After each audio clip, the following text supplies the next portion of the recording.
오늘 함께 나눈 말씀의 제목이 무엇인가요? 나는 하나님 앞에서 살아가는 자입니다. 저와 여러분은 어떤 사람들이라고요? 하나님 앞에서 살아가는 자다. 우리가 지난주에는 오늘 본문에 등장한 아합이라는 인물에 대해 살펴봤고요. 사실 그 아합이 저와 여러분이었습니다. 바로 죄인이었다는 사실이죠. 변하지 않는 죄인. 근데 오늘 말씀 보게 되면 이제는 또 다른 인물입니다. 정반대 인물인데 오바데라는 인물입니다. 근데 여러분이 생각할 때 엘리야와 오바데야 둘 중에 누가 더 위대한 사람이 생각하세요? 우리는 엘리야가 더 위대한 사람을 생각하지만요, 사실은 이들은 둘 다 그 시대 가운데 하나님께 사용하셨던 하나님의 사람들이라는 사실입니다. 누가 더 위대한 사람이냐가 아니라요, 엘리야는 엘리야대로 하나님께서 이제 그 이스라엘 땅 가운데 사용하시고, 또한 오바데는 오바데대로 그 아합이 다스렸던 악한 그 왕궁 안에서 하나님께서 또 부르심을 입은 인물이라는 사실입니다. 여러분, 영국의 작가인 루이스 캐롤이 만든 동화책이죠. 아마 다들 잘 아실 것 같아요. 이상한 나라 앨리스. 아마 이러한 동화책을 어린 시절에 읽어보신 적 있으실 것 같아요. 또 어린아이들 키우시면서도 이상한 나라 앨리스에 대해서 아마 그 스토리에 대해서 좀 아시지 않을까 생각합니다. 근데 이 루이스 캐럴이요, 이 이상한 나라 앨리스의 후속작으로 거울나라의 앨리스라는 책을 썼습니다. 근데 이 거울나라 앨리스를 보게 되면 앨리스가요, 이제 거울나라로 들어가게 돼요. 근데 그 거울나라 안에는 이제 거대한 체스 세계에 가게 됩니다. 그곳에서 이제 붉은 여왕을 만나게 돼요. 근데 그곳에 어떠한 세상은요, 지금 우리가 살고 있는 이 세상의 물리 법칙과는 좀 다르게 작용이 되는, 다르게 흘러가는 세상이었다는 사실입니다. 아무리 움직여도요, 뭐 그 자리인 거예요. 이제 붉은 여왕이요, 이 앨리스의 손목을 잡고 빠르게 달리는 거예요. 서두르라고, 더 빨리 달리라고 막 재촉을 하는 거예요. 막 달리는데 이 앨리스가 막 숨이 가쁘고 막 벅차 올라가지고 막 헥헥대면서 막 열심히 뛰었습니다. 그래서 열심히 뛰면서 멈췄더니 처음 출발했던 그 출발점 그 제자리에 그대로 서 있는 거예요. 그래서 이 앨리스가 이제 붉은 여왕한테 말합니다. 아, 여긴 좀 이상한 것 같아요. 내가 사는 세상에서는 달리면 다른 곳으로 이동하게 되는데 여기는 아무리 달려도 왜 그 자리에 있어요? 출발점 그 자리에 있어요? 라고 물어보자 이 붉은 여왕이 앨리스에게 말합니다. 아, 참 느릿한 아주 느린 세계구나. 여기서는 죽으라고도 빨리 달려야지 제자리야. 무슨 뜻인지 이해되시나요? 죽으라고 달려야지 그 자리를 사수할 수 있다는 거예요. 그래서 다른 곳으로 이동하려면 2배 더 빨리 달려야 돼. 사실 이게 이상한 나라가 아니라 사실 우리가 사는 세상과 굉장히 사실 비슷하다는 사실을 알 수 있습니다. 마찬가지로요, 여러분, 우리가 경쟁사회에서 살아가요. 우리가 성공하기 위해서 또 남보다 더 나은 삶을 살기 위해서는 우리는 2배 더 빨리 달려야 됩니다. 학생들은요, 학교에서 다른 학생들보다 2배 더 빨리 달려야지 좋은 대학에 입학할 수가 있어요. 또 직장인들은요, 또한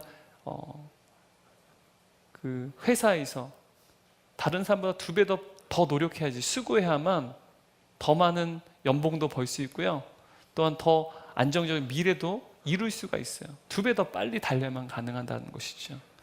그런데 이렇듯 우리가 세상 가운데 늘 남들보다 더 빨리 혹은 뭐 2배 더 빨리 달리는 삶을 살다 보면요, 이렇게 치열하게 살다 보면 어느샌가 우리가 세상에 속한 것인지 아니면 하나님께 속한 것인지 구분조차 할 수 없는 상황 가운데 직면할 때가 많다는 사실입니다.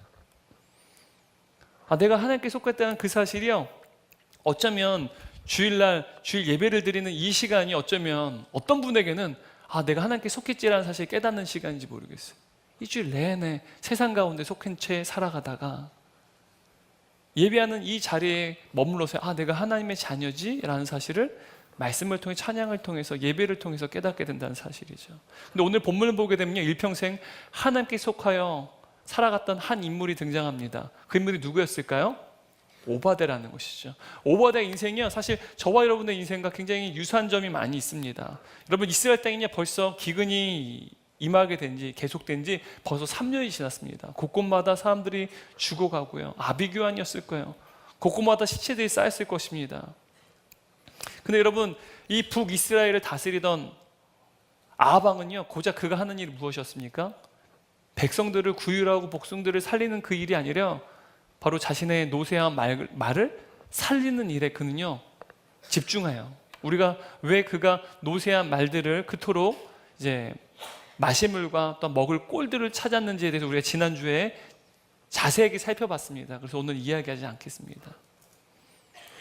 사실 아합이 노새와 말들을 지키려고 노력했던 것은요, 사실은 그의 인생의 목적과 관련있다는 사실 우리가 지난주에 나눴습니다.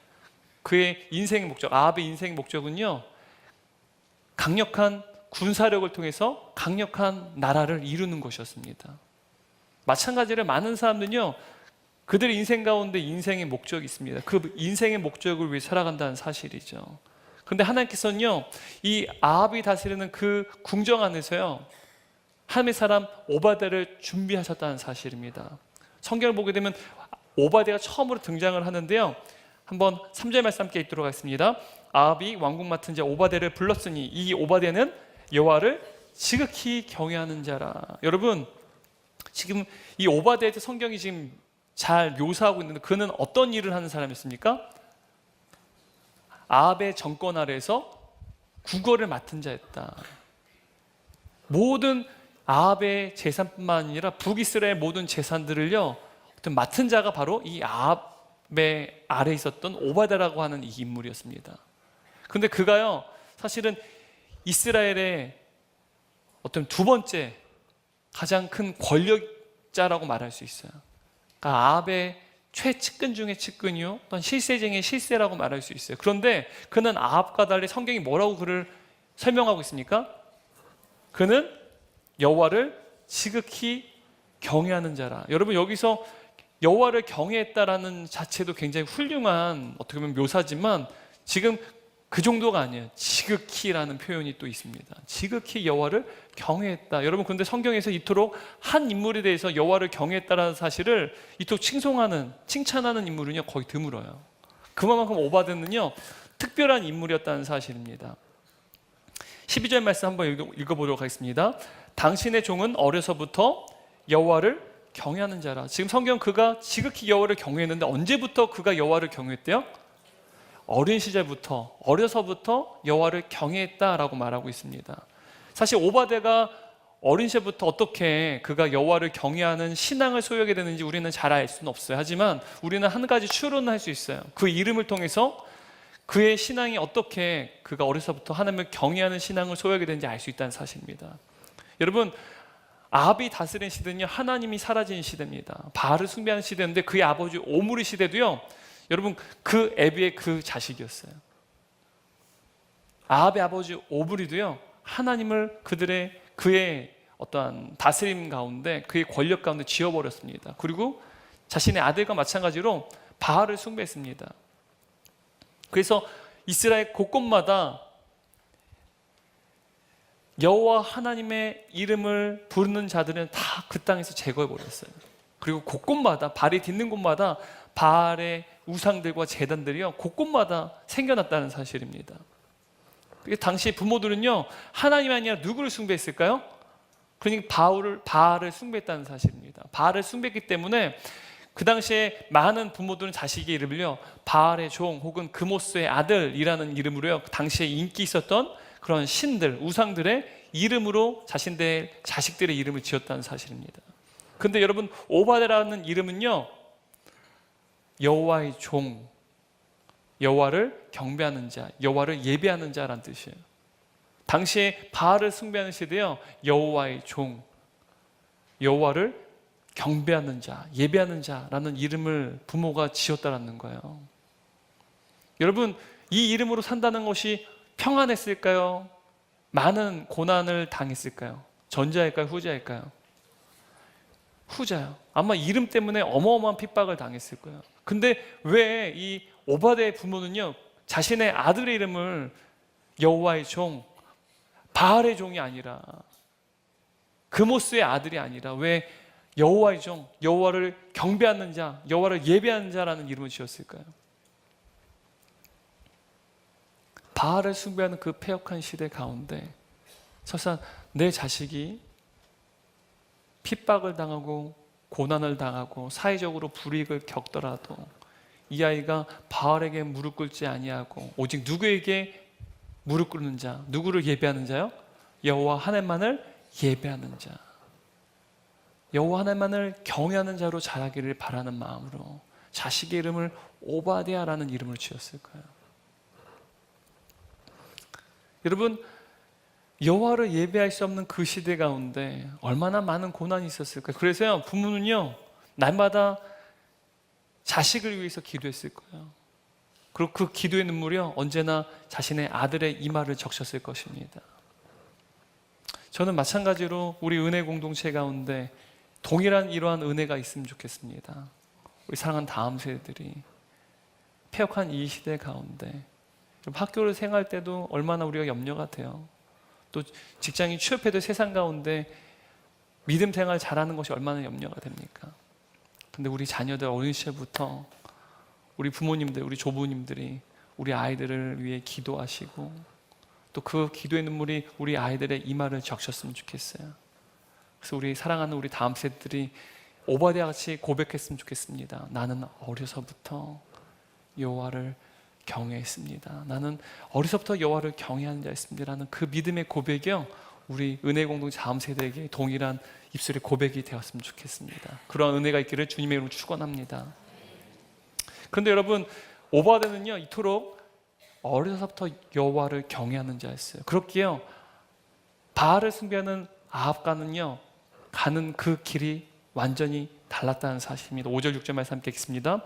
아합이 오바댜에게 이르되 이 땅의 모든 물 근원과 모든 내로 가자. 혹시 꼴을 얻으리라. 그리하면 말과 노새를 살리리니 짐승을 다 잃지 않게 되리라 하고 두 사람이 두루 다닐 땅을 나누어 아합은 홀로 이 길로 가고 오바댜는 홀로 저 길로 가니라. 지금 아합은요 물 근원을 찾기 위해서 지금 떼를 둘로 나눴습니다.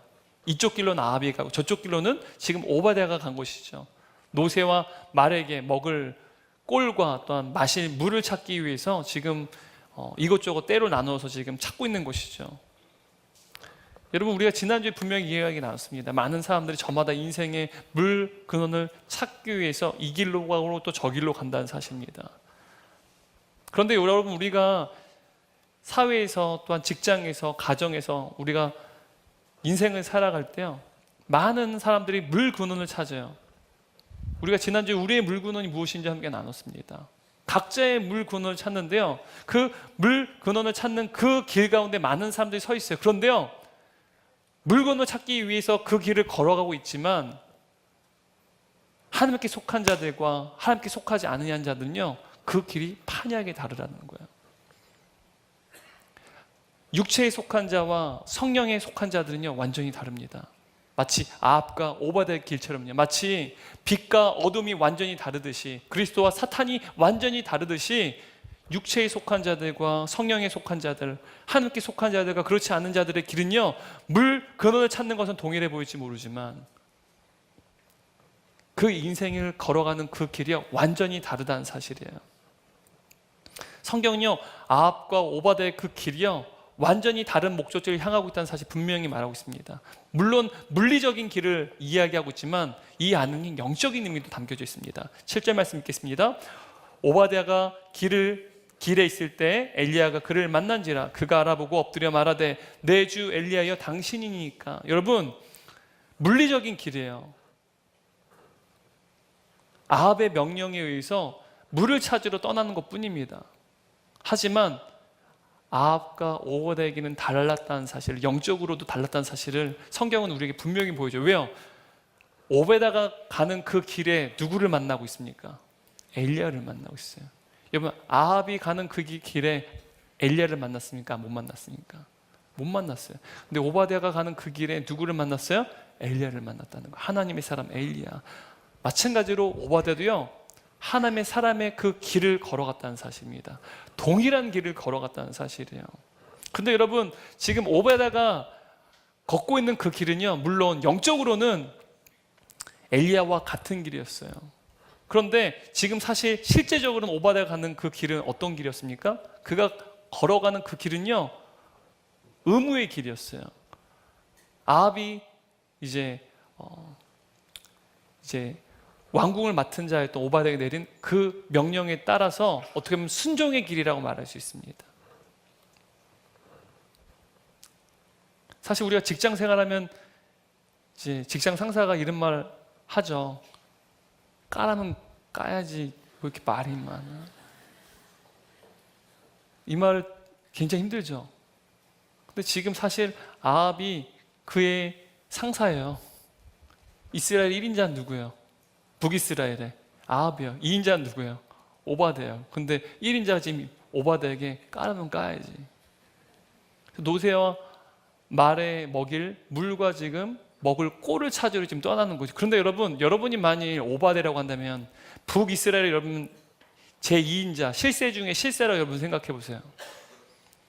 그렇다면 여러분들이 지금 백성들이 죽어가는 그 기근 가운데 여러분이 해야 될 일은 무엇입니까? 진짜 여러분들이 하고 싶은 일은 무엇일까요? 아마도 백성을 살리는 일 아니었을까요? 요셉이요, 이집트의 총리가 되잖아요. 7년이라는 흉년 기간 동안 그가 나라를 이미 풍년을 통해서 나라의 모든 재정을 채워놓고요, 그 7년의 흉년 동안 어떻게 합니까? 백성들을 잘 구휼해요. 그게 사실은 어떻게 보면 지도자가 해야 될 일 아니겠습니까? 아마 오바댜도요, 지금 그가 고작 하는 일은요, 백성들은 죽어가는데 지금 말과 노새의 물과 먹을 걸 찾아 쫓아다닌다는 사실입니다.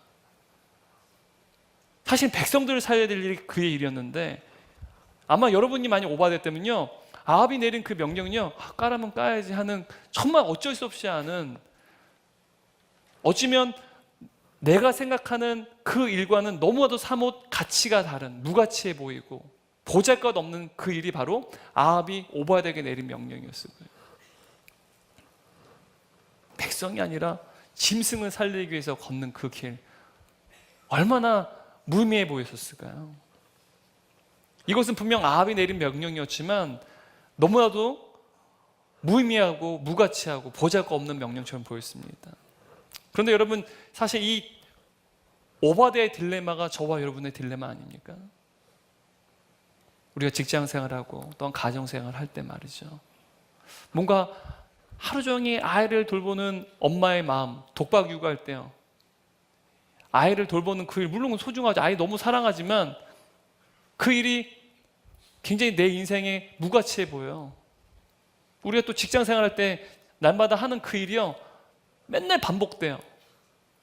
물론 이 일이 우리의 가정을 살리고 자녀들을 어떻게 보면 밥벌이가 된다는 사실은 너무 의미가 있지만, 내 인생에서 뭔가 무의미해 보고 가치 없어 보이는 그러한 일들, 우리가 겪는 딜레마 아니겠습니까? 김문이라는 작가분이 쓴 책 중에 산문집이죠, 밥벌이의 지겸이라는 책이 있습니다. 그 책을 보면 이렇게 말을 해요. 전기밥통 속에서 밥이 익어가는 그 평화롭고 비린 향기에 나는 한평생 목이 메었다. 이 피해가 가족들을 한 울타리 안으로 불러 모으고 사람들을 거리로 내몰아 밥을 벌게 한다. 밥에는 대책이 없다. 한두 끼를 먹어서 되는 일이 아니다. 죽는 날까지 때가 되면 반드시 먹어야 한다. 이것이 밥이다. 이것이 진절이 나는 밥이라는 것이다. 많은 사람들이요, 밥을 벌기 위해서 일을 한다고 생각을 해요. 열심히 일해야지 나의 자녀들이 또한 학원도 다닐 수 있고 좋은 옷도 입을 수 있고 맛있는 음식도 먹을 수 있고, 그래서 우리가 사실 가장으로서 열심히 일하지 않습니까? 요즘에 뭐 남편뿐만이 아니라 아내분들도 이러한 가장의 역할을 감당하고 있고, 또 가정에서도요, 주부로서 일을 할 때도 이러한 일들을 감당하고 있는 것이 사실이라는 것이죠. 하지만 저는요, 이 김문 작가님의 의견에 동의하지 않아요. 이분의 글은 제가 너무너무 좋아합니다. 하지만 이분의 의견에 동의하지 않아요. 왜냐하면 우리의 일은요, 밥벌이의 수단이 아니라 부르심이기 때문입니다. 우리가 가정에서 하는 그 일, 직장에서 하는 그 단조롭고 반복되는 그 무료한 일, 그 일들은요, 밥벌이의 수단이 아니라 부르심이라는 사실입니다. 여러분, 목사도 마찬가지예요. 자칫하면요, 밥벌이의 수단이 될 수가 있어요. 그런 생각을 많이 합니다. 다 하나님의 소명 가운데 주께서 우리의 모든 직장과 직책을 부르셨던 것 아닙니까? 목사도 마찬가지. 그런데 분명한 사실은 목회자만이 아니라 우리 모든 동역자분들의 일상, 삶의 모든 현장은요, 밥벌이의 수단이 아니라 부르심의 현장이라는 사실이죠. 다시 한번 이것은요, 일과 신앙이 통합되어져야만 한다는 뜻이에요. 일과 신앙이 분리되는 게 아니라 일과 신앙이 사실은 통합되어야 된다는 거예요. 가정에서 아이를 돌보고 가정일을 할 때도요, 그 가정일은요, 신앙과 통합되어야 된다는 거예요. 직장에서 하는 그 일이요, 프로젝트를 계획하고 프레젠테이션을 하고 또 바이어를 만나고 그러한 모든 일들이요, 무엇과 또 통합되어야 된다고요? 신앙과 통합되어야 되는 걸 의미하는 거예요. 그게 바로 일이 부르심이라는 의미입니다. 근데 여러분, 이 부르심, 부르다라는 이 단어는요, 헬라어로요, 제가 말씀 안 드릴게요. 근데 이 단어가 이제 칼레오라고 하는 단어인데, 이 단어가 쓰일 때는요, 대부분 하나님께서 하는 백성들을 부르다, 혹은 예수님께서 자신의 제자들을 부르다 할 때 사용되는 단어입니다. 그리고 동시에 또 이 부르다라는 동사는요, 온 세상에 복음을 전하기 위해서 주님을 섬기려 할 때도 이 단어가 사용됩니다. 하나님께서 하나님의 자녀들, 좀 예수님께서 제자를 부를 때도 부르다라는 단어를 쓰지만, 부르심이라는 이 단어를 쓰지만, 복음을 전하기 위해서 주님의 일을 섬기기 위해서도 그때도 이 부르심이라는 단어를 사용한다는 사실입니다. 그럼 여러분, 일이 곧 부르심이다, 소명이라는 사실을 우리가 고려해 볼 때요, 우리 청년들이 취업을 할 때, 그러니까 직장을 구할 때, 선택할 때, 그리고 또 우리 장년들이 또한 직장에서 일을 할 때 우리가 가져야 될 한 어떠한 질문이 있다는 사실이에요. 어떤 질문이냐? 무엇을 해야 우리가 돈을 벌고 출세할 수 있을까라는 그 질문이 아니라, 우리가 가진 은사와 능력, 그리고 그 기회를 가지고 하나님의 뜻과 하나님의 일을 섬길 수 있을까에 대해서 우리는 고민하고 질문해야만 한다는 거예요. 청년들이 취업을 할 때도요, 어떤 게 유망하지? 어떤 게 유망하지? 어떤 게 앞으로 미래가 더 안정적이지? 어떤 게 더 많은 돈을 벌 수 있는 직종이지? 이런 고민을 하는 게 사실 우리의 대부분의 고민이지 않습니까? 또 직장 생활할 때 마찬가지예요. 직장 생활할 때도 더 많은 연봉을 받고 더 앞으로의 미래를 안정적으로 만들기 위해서 또한 이직을 준비하기도 합니다. 경력을 쌓기도 합니다. 근데 그러한 질문이 우리의 직장에서의 질문이 아니라, 더 잘 먹고 잘 사는 것이 아니라, 바로 내가 가지고 있는 이 직장 가운데 내가 가지고 있는 능력, 내가 가지고 있는 은사, 그리고 나에게 주신 그 기회를 가지고 어떻게 하면 하나님의 뜻과 하나님의 일을 섬길 수 있을까에 대해서 고민해야 된다는 사실이죠. 이게 바로 일과 부르심이 통합된다는 의미입니다. 그렇지 않으면 그냥 일만 돼버려요. 어찌 보면 밥벌이의 수단, 어떠한 자아 발견과 자아 실현의 수단은 될 수 있을지 모르지만, 그것이 부르심이 될 수는 없다는 사실이에요. 하나님의 부르심의 현장이 될 수는 없다는 사실입니다. 여러분, 우리가 우리의 일터에서 혹은 가정에서 이 하나님의 부르심을 우리가 기억할 때요, 우리에게 맡겨진 그 일이 설사 보잘것 없어 보이고 또한 가치가 없어 보인다 할지라도요, 우리가 이 현장은 하나님이 나를 부르신 현장이라는 사실을 인식할 때 그 일 가운데 하나님의 영광이 깃들게 됩니다. 왜요? 사람이 아니라 하나님의 일이 되기 때문이에요. 여러분, 오바데도 마찬가지였어요. 바알을 숭배하는 아합입니다. 어쩌면 오바데가 권력에 빌어붙은 한 사람이고, 사실 제대로 된 신앙이면 그 바알을 숭배하는 그 나라를 떠나야 되고 아합을 떠나는 게 정상입니다. 아합에게 회개라고 하는 게 사실 정상일지 몰라요. 엘리야처럼 말이죠. 그래서 엘리야가 더 위대해 보이는 것 아닙니까? 그런데요, 하나님께서는요, 그 죄 많은 그 아합의 궁전 안에서도요, 오바데를 준비하셨다는 거예요. 그로 하여금 이스라엘 2인자가 되게 해서 그가 어떤 일을 행합니까? 하나님의 선지자들 100명이나 그가 지키고 보였다는 사실이에요. 게다가 지금도요, 그는 누구의 길과 동일한 길을 걷고 있습니까? 엘리야와 동일한 그 길을 걷고 있다는 사실. 왜요? 죄로 가득한 그 북이스라엘, 그리고 아합이라고 하는 인물을 뒤에서 또한 어떻게 보면 섬기고 있는 직책을 맡은 오바데였지만, 그는요, 하나님의 길을 걷고 있었다는 사실이에요. 왜요? 그 현장은 그냥 자신이 잘 먹고 잘 사는 어떠한 직책이나 직업이 아니라요, 자기 가문을 세우고 자기 가문이 잘 되기 위한 직책이 아니라요, 하나님의 부르심의 현장이었다는 사실이에요. 일과 신앙이 통합되는 현장이었다는 사실이죠. 여러분, 우리의 일이요, 하나님의 부르심으로 바뀌어질 때요, 보잘것없고 무료한 밥벌이의 수단일 뿐인 우리의 일이 바로 영광스럽고 찬란한 하나님의 일로 바뀌어진다는 사실. 여러분, 이 사실을 우리가 경험했으면 좋겠습니다. 가정에서 아이들을 돌보는 현장 속에서, 또한 가정 일을 하고 주부의 일을 감당할 때 어찌 보면 너무나도 가치 없어 보이잖아. 하지만 그 일에 하나님의 영광이 깃들어지고, 또 우리 일터에서, 나의 사무실에, 나의 책상에서 내가 발로 뛰는 그 현장 가운데 하나님의 영광이 깃드는 놀라운 은혜 역사가 있길 주님의 이름으로 축원합니다. 여러분, 그렇다면 우리가 날마다 가정과 직장 그리고 사회에서 하고 있는 무료하고 반복되는 그 일이 단순히 밥벌이를 위한 도구가 아니라 하나님의 부르심의 현장이 되기 위해서는 어떻게만 해야 될까요? 진정한 하나님의 부르심의 현장이 되는 그 삶을 살기 위해서는 어떻게만 해야 될까요? 바로 부르심의 현장이 되기 위해서는 우리는 매 순간 우리가 누구에 소속되는지를 인식해야 될만 합니다. 우리의 소속이 무엇인지, 내가 누구에 소속되었는지를 우리는 늘 점검해야만 한다는 사실입니다. 7절 8절 말씀 읽겠습니다. 오바댜가 길에 있을 때 엘리야가 그를 만난지라. 그가 알아보고 엎드려 마르되 내 주 엘리야여 당신이시니까. 그가 그에게 대답하되 그러하다. 가서 내 주에게 말하기를 엘리야가 여기 있다 하라. 여러분, 여기서 오바댜가 누구에게 내 주라고 고백하고 있어요?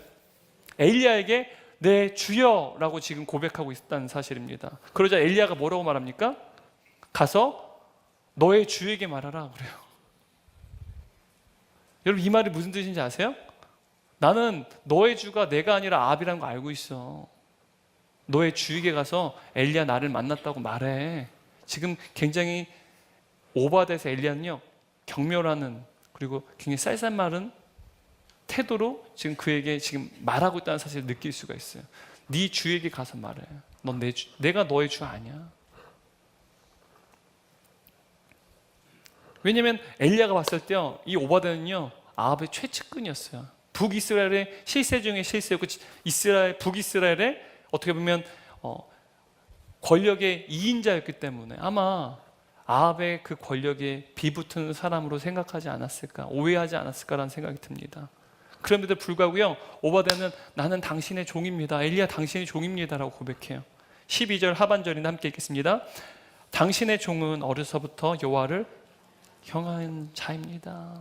지금 누구의 종이라고 지금 또 고백하고 있어요? 당신의 종. 여기서 당신이 누굴까요? 여보 당신이요? 아니요, 엘리야예요. 엘리야. 엘리야 당신의 종, 자기 스스로를 또 표현하고 있어요. 나는 여호와를 경외한 사람입니다. 여러분, 놀랍지 않습니까? 여러분, 엘리야는요 북이스라엘에서요 어떻게 보면 권력과는 전혀 상관이 없는 인물입니다.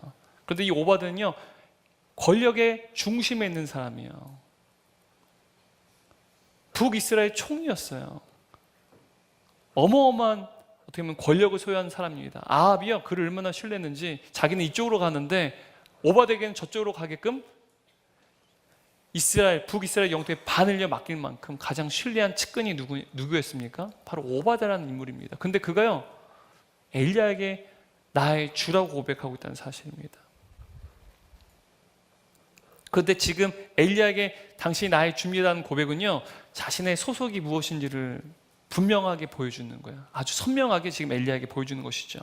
13절 말씀 읽겠습니다. 그가 얼마나 소속이 분명한지를 지금 엘리야에게 부연 설명하고 있는데 읽겠습니다. 이세벨이 여호와의 선지자를 죽일 때 내가 여호와의 선지자 중에 100명을 50명씩 굴에 숨기고 떡과 물로 먹인 일이 내 주에게 들리지 아니하였나이까. 여러분, 아합과 이세벨은요 하나님의 선지자들을 무참히 학살했어요. 하나님 믿는 사람들을 학살하는 그 두려운 시대에요, 공포스러운 그 시대에요, 지금 오바댜는 어떻게 했다는 거예요? 자신의 목숨을 걸고 하나님의 선지자들 100명이나 지키고 보호했다는 거예요. 아마 이 일이 탄로가 나면 어떻게 될까요? 오바댜는 목숨을 잃게 될 거예요. 그의 목숨만 잃으면 괜찮죠. 그의 처자식과 그의 가족들은요 모두 목숨을 잃게 되는 거예요.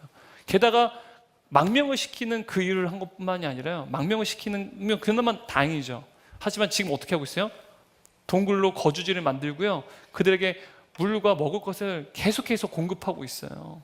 까마귀가 한 일을 지금 오바댜가 하고 있는 거예요. 여러분, 꼬리가 잡히면 어떻게 될까요? 그냥 다른 나라를 망명시켰으면 그나마 다행인데 계속해서 먹을 걸 공급하던 것을 탄로나게 되면 목숨을 잃게 된다는 것이죠. 얼마나 위험한 상황이었겠습니까? 근데 그가 바알을 섬기는 것이 아니라 지금 하나님의 선지자를 부호했다는 사실을 발 때 그의 소속이 지금 무엇이라는 사실을 분명하게 드러내는 것입니까? 그는 바알에게 소속되지 않았다는 거예요. 그는 아합에게 소속되지 않았다는 거예요. 누구에게 소속되어 있다는 것입니까? 여호와 하나님께 자신은 속한 바 되었다라고 지금 고백하는 것이죠. 그래서 12절에 이렇게 말합니다. 당신의 종은 어려서부터 여호와를 경외하는 자라. 자신은 여호와께 속한 바 되었다는 사실을 지금 분명히 고백하고 있다는 사실입니다. 여러분, 오바댜는요 여호와 하나님께 속한 바 되면 죽임을 당하는 시대에 살았던 인물이에요. 근데 그는요 누구에게 속해 있었어요? 아합에게 속해 있었습니까? 바알에게 속해 있었습니까? 아니면 누구에게 속해 있었습니까? 여호와 하나님께 속해 있었어요. 그렇다면 저와 여러분은 누구에게 속해 있습니까? 이 세상을 살아갈 때 저와 여러분 누구에게 속한 바 되어 살아가고 있습니까? 세상에 속한 채 살아가고 있습니까? 남보다 2배 더 빨리 달리기 위해서 혈안이 되어 있습니까? 아니면 여호와 하나님께 속한 바 되어 살고 있습니까?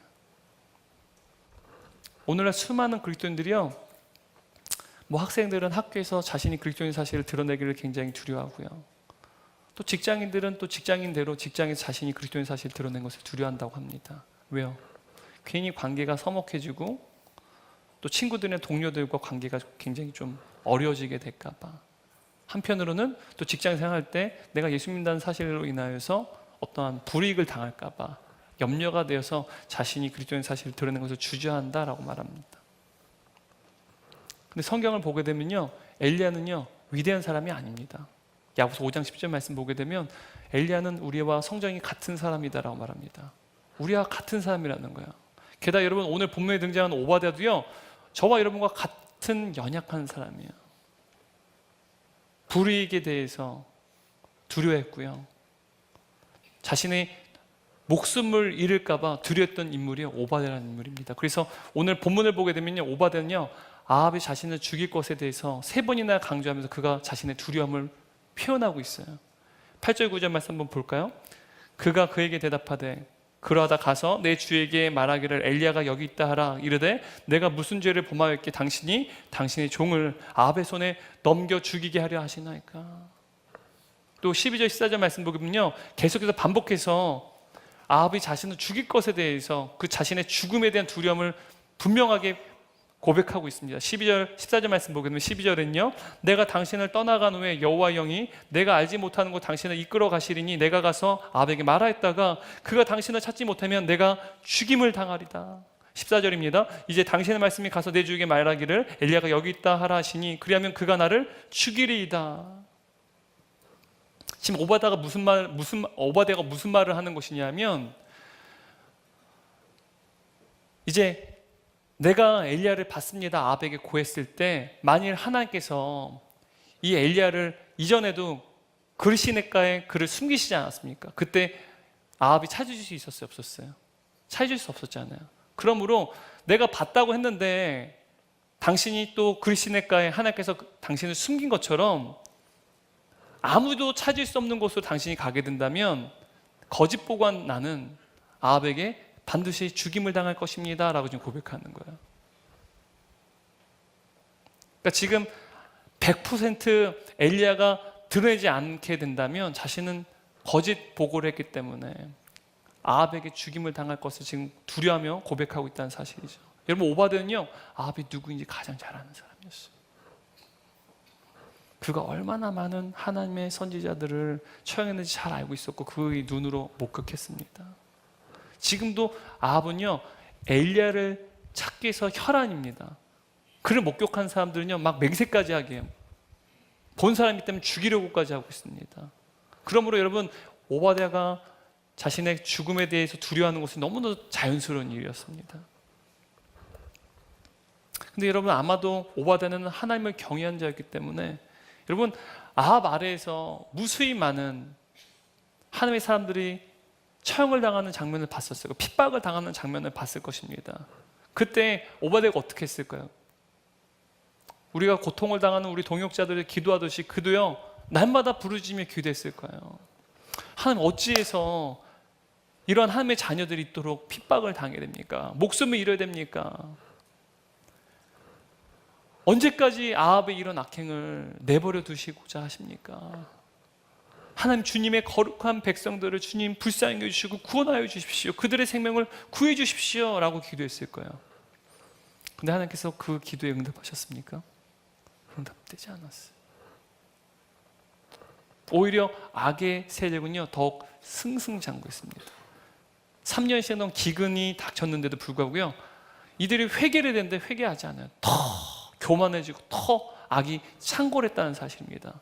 이 모든 것을요 아합 측근에서 오바댜는 모두 지켜봤다는 사실입니다. 아마 이러한 어렵고 절망스러운 상황 속에서 오바댜의 믿음은요 흔들렸을 거예요. 아마 저와 여러분도 그러지 않았겠습니까? 변하지 않는 현실 가운데, 악이 득세하는 이 현실 가운데 우리의 믿음요 차츰차츰 흔들리기 시작했을 거라는 것이죠. 어떻게 오바댜는 자신의 생명을 위협하는 그 두려운 그 북이스라엘 한복판에서, 권력의 그 중심에서, 그럼에도 불구하고 어떻게 오바댜는 아합이 아니라 바알이 아니라 하나님께 속한 바 되었었을까요? 10절 말씀 함께 읽겠습니다. 당신의 하나님 여호와께서 살아계심을 두고 맹세하노니. 지금 오바댜가 지금 엘리야에게 고백하는 거예요. 당신 하나님 여호와께서 살아계심을 두고 맹세하노니. 여러분, 근데 이 고백이요 어딘가에서 좀 본 것 같지 않습니까? 우리가 엘리야 시리즈를 처음에 설교할 때 17장에서 열왕기상 17장 1절에서 봤던 엘리야의 고백이에요. 아합 앞에 섰을 때 엘리야가 아합 왕에게 말합니다. 열왕기상 11장 1절 말씀인데요, 엘리야가 아합에게 말하되 내가 섬기는 이스라엘 하나님 여호와께서 살아계심을 두고 맹세하노니. 여러분, 이 말은요 내가 여호와 하나님 존전 앞에 서 있다는 고백입니다. 지금 엘리야는 누구 앞에 서 있어요? 사실 아합 왕 앞에 서 있는데요, 지금 아합 왕 앞에 서 있지만 지금 엘리야는 누구 앞에 서 있다는 거예요? 나는 하나님의 존전 앞에 서 있습니다 라는 고백이에요. 근데 지금 이 말을 누가 하고 있습니까? 오바댜가 하고 있다는 사실이에요. 지금 오바댜는요 자신의 목숨이 아합에 의해서 사라지게 되는 것, 자신이 죽게 되는 그 두려움에 떨었어요. 하지만 그럼에도 불구하고 그분은 누구 앞에 서 있습니까? 아합 왕 앞에 서 있습니까? 아니면 여호와 하나님 앞에 서 있습니까? 여호와 하나님의 존전 앞에 서 있었다는 사실입니다. 그가 여호와의 존전 앞에 서 있다는 말을 이렇게 고백해요. 3절 말씀 함께 읽겠습니다. 아합이 왕궁 맡은 자 오바댜를 불렀으니 이 오바댜는 여호와를 지극히 경외하는 자라. 여러분, 여호와를 지극히 경외하는 것이 무엇인지 아십니까? 매 순간 여호와의 존전 앞에 살아가는 거예요. 가정에서도, 직장에서도, 캠퍼스에서도, 내가 발을 딛는 곳마다 여호와 하나님의 존전 앞에 서 있다는 사실을 의식하는 것, 그게 여호와 하나님을 경외하는 거예요. 내가 두려움을 느낄 때에도, 또한 내가 슬플 때에도, 내가 평안할 때에도, 나의 환경과 상관없이 매 순간 여호와의 존전 앞에 서 있는 것, 그게 여호와를 경외하는 것이라는 것입니다. 여러분, 젊은 시절에 잠깐 반짝하는 사람도 있어요. 신앙이 반짝하는 분들이요. 저도 그러한 제자들 혹은 후배들 많이 봤습니다. 예수 믿고 너무 그 은혜가 감격스러워서 열심히 섬깁니다. 근데 반짝하고 말아요. 여러분, 이러한 동역자분들을 보게 되면 좀 캄다운, 좀 조절 좀 해, 속도 조절해, 그렇게 말하지 마시고요, 기도해 주셔야 돼요. 그들의 신앙이 약해지지 않도록, 그들의 믿음이 더욱더 견고해질 수 있도록 함께 기도해 주셔야 돼요. 근데 여러분, 오바댜는요 잠깐 젊은 시절에 반짝했던 사람이 아니라요, 그는 어린 시절부터, 어려서부터 여호와 하나님을 경외하는 자였다는 거예요. 다시 말하면 오바댜는 어려서부터 여호와 하나님의 존존 앞에서 살아가는 인생이었다라는 것입니다. 여러분, 북이스라엘의 그 권력의 중심에서요 오바댜가 서 있었어요. 근데 오바댜가 그가 맡은 일, 즉 궁중 대신이라고 하는 그 직책은요 단순히 밥벌을 위한 도구가 아니었어요. 그의 직책은, 아니 그의 직업은요 부르심의 현장이었습니다. 그리고 그의 직책이 부르심의 현장이 될 수 있었던 그 이유는요, 그의 소속이 분명했기 때문이에요. 그가 누구의 소속이었습니까? 아합이었습니까? 바알이었습니까? 누구였습니까? 여호와 하나님께 속한 바 되었다는 사실이에요. 그리고 오바댜가요 그 권력의 중심에서 아합이 아닌 하나님께 속할 수 있었던 그 이유가 무엇인지 아십니까? 그가 매 순간 여호와 하나님의 임재 앞에 서 있었기 때문이에요. 하나님이 나와 함께 하신다는 사실을 늘 의식했기 때문이라는 사실입니다. 여러분, 우리도요 이 세상을 살아갈 때요 매 순간 여호와의 하나님의 임재를 경험하는 삶을 살아야 돼요. 직장에서도 가정에서도 말이죠. 그때 비로소요 그 일의 현장이요 일의 현장이 아니라 부르심의 현장이 될 수 있다는 사실이에요. 내가 여호와 하나님 앞에 서 있다, 여호와 하나님 나와 함께 하신다는 사실을 의식할 때 비로소 그 현장은요 부르심의 현장이 될 수 있다는 사실이에요. 그런데요 우리는 여호와의 존존 앞에 서고 있다는 사실, 내가 여호와 하나님 앞에 서 있다는 그 사실을 날마다 매 순간 경험할 수 있는 능력이 우리 안에 있습니다. 저와 여러분 안에 있다는 사실, 사도 바울은 고린도서 3장 16절에서 우리에게 이렇게 말하고 있습니다. 함께 읽겠습니다. 너희는 너희가 하나님의 성전인 것과 하나님의 성령이 너희 안에 계신 것을 알지 못하느냐. 우리 안에 누가 거하고 계시대요? 성령님이 거하시대요. 그러면 우리가 매 순간 하나님의 존존 앞에 서 있다는 것을 경험할 수 있는 능력이요 바로 우리 안에 있는 성령님 때문이라는 사실입니다. 성령님이 계시기에 우리는 매 순간 성령님이 내 안에 계셔, 그것을 의식하는 게 곧 내가 여호와 하나님 앞에 서 있다라는 의식이에요. 여러분, 저는 영성에 대해서 이렇게 정의를 내립니다. 일상에서 하나님을 느끼는 힘, 가정에서나 일터에서나 하나님을 느끼는 그 힘이 저는 영성이라고 생각해요. 그런데요 우리가 일상에서, 직장이든 가정이든 그 어느 곳에서든지 하나님을 경험하고 하나님을 느끼는 그 힘이 발휘되려면요 내가 하나님의 존존 앞에 서 있다는 사실을 자각할 때 가능합니다.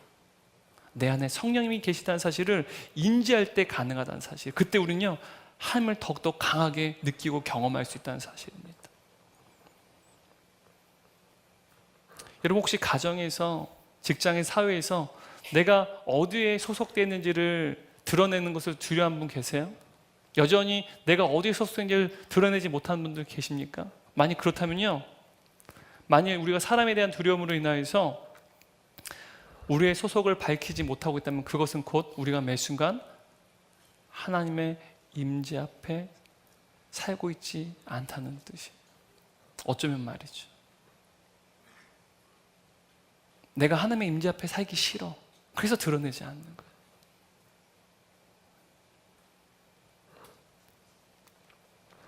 여러분, 사실 우리는 어쩌면 이렇게 항변할지도 몰라요. 내가 가정에서, 내 직장에서 하나님의 존존 앞에 산다 할지라도 그 현장이 변합니까? 내가 직장에서 하나님의 존존 앞에 산들 우리의 직장의 문화가 변합니까? 우리 젊은이들 캠퍼스에서 내가 하나님의 존존 앞에 산들, 내가 그곳에서 거룩하게 하며 예배한들 그곳이 변합니까? 물론 우리가 하나님의 존존 앞에 산다 할지라도요 우리가 살아가는 그 현장이 바뀌지 않을지도 모릅니다. 마치 오바댜가 살았던 그 악한 북이스라엘, 여러분, 그가 여호와의 존존 앞에 살았지만 아합이 변했습니까? 북이스라엘이 변했습니까? 북이스라엘 민족이 끝내 회개했습니까? 그렇지 않아요. 그럼에도 불구하고 우리는요, 오바댜처럼 여호와 하나님의 존전 앞에서 살아가면 한다는 사실이에요. 여러분, 반지의 제왕이라는 책을 쓴 J.R. 톨킨이라고 하는 소설가가 있습니다. 이 사람은 C.S. 루이스의 막역한 친구였다고 하는데요. 근데 이분이 이 반지의 제왕을 쓰기 위해 수십 년 동안 자료를 조사했다고 그래요. 여러 역사, 신화, 전설, 언어 막 이런 것들을 조사하다 보니까 아직 소설책은 시작도 못했는데 사전 연구조사가 수십 년이었다는 거예요. 그래서 이 톨킨은 자기가 죽기 전에 반지의 제왕을 다 완성할 수 있을까라는 사실에 대해서 두려웠다고 말합니다. 점점 그의 두려움이 커져가는 그 시점에 한 잡지사에서 그를 청탁을 받았다고 해요. 그때 그가 쓴 그 단편 소설이요, 니글의 이파리라는 책입니다. 니글이라는 사람의 이파리라는 책인데요, 이 니글은요 가난한 화가입니다. 근데 그의 일생의 어떠한 작품에 대한 목표가, 하나의 그림이 머릿속에 있었어요. 그것은 아름다운 나뭇잎으로 시작돼서요, 정말 아름다운 한 그루의 나무를 그리는 것이 그의 인생의 어떠한 역작, 그가 만들고자 하는 작품이었어요. 그래서 날마다 그림을 그렸습니다. 근데 그는 나무보다 이파리에 너무 세세하게 신경을 썼기 때문에 이파리만 그렸어요. 이파리 하나만 그리고, 또 그리려고 하면 사람들이, 또 이웃들이 도움을 청하는 거예요. 그러면 이 니글은 마음씨가 착했기 때문에 그 이웃들의 요청을 거절하지 못했어요. 도움을 이제 요청하면 또 돕고 하다 보면요, 하루가 지나고 그러다가요, 마침내는 죽음의 사자가 찾아왔어요. 이파리 하나도 다 그리지 못한 채 그는 죽음을 맞이한 거예요. 그가 천국에 들어갔는데요, 탄성을 지릅니다. 그가 머릿속에 담았던 그 작품이요, 천국에 완벽하게 이파리서부터 나무 이르 그 아름다운 작품이 완성되어 있었던 거예요. 여러분, 오바댜가요, 그가 그의 일생 가운데 아마 그는 여호와의 존전 앞에 살았을 거예요. 근데 아합 왕도 북이스라엘도 그들의 죄를 회개하지 않았어요. 그리고 그들의 죄의 문제를 해결할 수가 없었어요. 그런데요, 하나님의 아들인 예수 그리스도가 이 땅에 오십니다. 그분이 오셔서 그들의 모든 죄를 단번에 다 해결해 주세요. 완성하셨다는 사실입니다. 결론이에요. 아합은 저와 여러분처럼 성정이 같은 사람이었습니다. 불이익을 당할까봐, 아합에게 죽임을 당할까봐 두려워한 사람이었습니다. 하지만 오바댜는 매 순간 하나님께 속한 바 되었어요. 이스라엘의 그 죄악된 권력의 한복판에서 그는 늘 하나님께 속한 바 되었고, 그래서 그는요, 아합에게 머리를 조아르지 아니했고 언제나 하나님을 경외했습니다. 일평생 오바댜는 불의한 권력 앞에 살아갔을지 모르지만 그는 일평생 하나님을 경외하는 자였습니다. 북이스라엘의 궁중대신이라는 그 직책을 가졌지만 그 직책, 그 직업은요, 밥벌이를 위한 수단, 자신의 명성과 자신의 성공과 자신의 가문을 위한 수단이 아니라요, 그의 직책은, 그의 직업은 부르심의 현장이었습니다. 그리고 그의 직책이 부르심의 현장이 될 수 있었던 이유는요, 그가 소속이 분명했기 때문이라는 거예요. 오바댜의 소속이 무엇이었습니까? 아합이었습니까? 발이었습니까? 그는 여호와께 속했다는 사실입니다. 그가 권력의 핵심 부에서 아합이 아니라 하나님께 속할 수 있었던 그 이유가 무엇입니까? 그가 매 순간 여호와 하나님의 존전 앞에 섰다라는 사실이에요.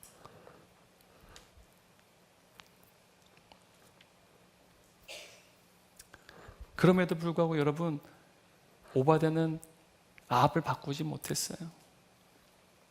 죄가 창궐한 북이스라엘을 바꾸지 못했습니다. 그런데 마치 북이스라엘이 그 죄로 인해서 멸망을 향하여 나아가는 것처럼 저와 여러분의 인생도 죄로 인해서 멸망을 향하고 나아가고 있었습니다. 그런데 우리는 그 모든 죄 문제를 해결하기 누가 이 땅에 오셨습니까? 바로 예수 그리스도께서 이 땅에 오셨어요. 그분의 십자가의 죽으심을 통해서요, 우리의 모든 죄 문제가 단번에 제거되었습니다. 우리가 스스로 해결할 수 없는 우리의 모든 죄의 문제를요, 예수님께서 십자가에서 우리를 대신해 매달려 죽으심을 통하여서 우리의 구원을 완벽하게 완성해 주셨다는 사실이에요. 그래서 이제는 그 십자가의 놀라운 은혜로 말미암아 예수 그리스도 안에 거하는 자들, 예수께 속한 자들은요, 이제 더 이상 죄인이 아니라 하나님의 자녀가 되는 권세를 주셨어요. 그런데 우리 예수님이 우리를 구원하셨을 뿐만 아니라 우리가 이 땅에 살아갈 때, 이 세상 가운데 두려움 가운데 살아갈 때 우리를 내버려 두지 아니하시고 저와 여러분을 위해서 기도하십니다. 요한복음 17장 15절 보게 되면 예수님께서 이렇게 기도하십니다. 함께 읽겠습니다. 나의 기도는 그들을 세상에서 데려가 달라는 것이 아니라 약한 자에게서 지켜달라는 것입니다. 바로 그들, 제자들을 말하는 거야. 그들을 데려가 달라는 것이 아니라 이 악한 자에게서 지켜달라는 것. 바로 우리 예수님께서는요, 저와 여러분을 내버려 두지 않냐. 지금도 영광스러운 하나님의 보좌 우편에서 저와 여러분을 위해서 우리를 지키고 보호하시기 기도하고 있다는 사실입니다. 바로 우리를 지키고 보호하시기 위해 우리 주님은요, 쉬지 않고 계시다는 사실입니다. 날마다 세상의 한복판에서 예수 그리스도에 속한 바되어 우리의 모든 일상이, 가정과 직장과 우리가 살아가는 모든 삶의 현장 가운데 하나님의 존전 앞에 서 있는 저와 여러분 되시기를 주님의 이름으로 축원합니다. 기도하겠습니다.